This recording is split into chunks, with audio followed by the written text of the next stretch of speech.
Hey, how's it going? My name's Nat. Coming up on Newsbreak. South Australia in lockdown. Pig pollution? And the oldest tennis player in the world. But before we get into all of that, why don't you hit subscribe? South Australia, welcome to a party that no one wants to be invited to. A lockdown party. Don't have any parties during lockdown.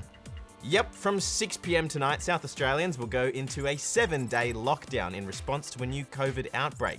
Here's Kale. First it was New South Wales, then Victoria, and now, it's your turn, SA. To take effect from 6 PM tonight, South Australia moves into lockdown. The announcement comes after a new outbreak of infections has grown to 5 cases. They're all the Delta strain of COVID, which experts say can spread really fast. We hate putting these restrictions in place, but we believe we have just one chance to get this right. Now, COVID tests in SA,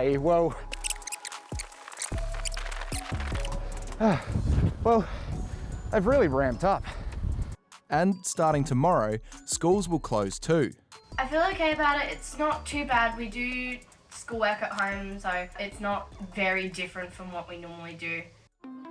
It's not the first time SA's been in lockdown. So what are you guys going to do? Hang out in my hoodie, play with the guinea pigs, play some video games. Do my schoolwork, I guess, since my mum wants me to. Probably play games with my friends as well online. New South Wales is in lockdown until July 30, while Victoria just announced theirs will last an extra 7 days, which means more than half of Australia is now staying at home. It's a very different story over in England. It's just celebrated its first day without most coronavirus restrictions. Lots of businesses that had to close during the pandemic have finally been allowed to reopen. And while many were excited, others are worried it's going to add to the country's soaring COVID case numbers. British PM Boris Johnson says eventually people will need to prove they're vaccinated to be allowed into crowded venues. What do feral pigs and cars have in common? Well, according to a new study from the University of Queensland, quite a lot. At least when it comes to greenhouse gas emissions. Here's Joe. Here in this dark, quiet bush, we see a creature that seems so harmless, so calm. But in reality, it's anything but. Not only do feral pigs destroy crops, spread diseases, and attack livestock, which costs the Aussie agriculture industry tens of millions of dollars per year, they're also responsible for a lot of greenhouse gas pollution. And I mean a lot. See, soil contains about 3 times more carbon dioxide than the atmosphere does. And when the pigs dig around in it searching for food, the carbon dioxide trapped in the soil gets released.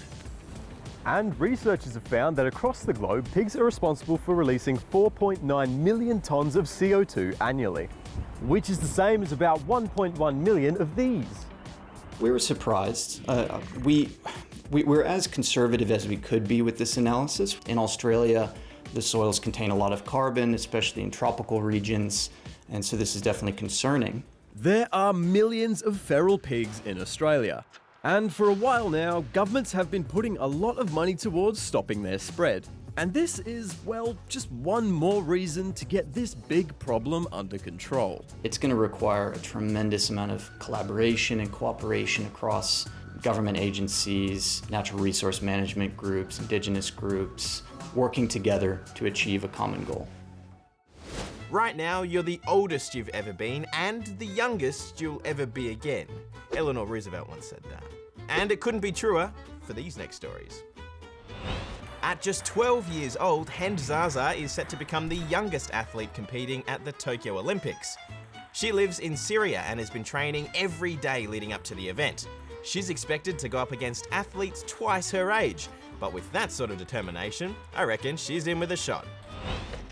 And now to Ukraine to meet the oldest tennis player in the world. 97-year-old Leonid Stanislavski has been playing amateur tennis for well over half a century. In that time, he's competed in all sorts of competitions and even petitioned the International Tennis Federation to introduce a special over-90s category for athletes just like him. Leonard says his ultimate goal is to make it to 100 and take on Roger Federer. Well, that's all the news we've got for you today. In the meantime, don't forget you can always hit subscribe. See you again tomorrow. Bye for now.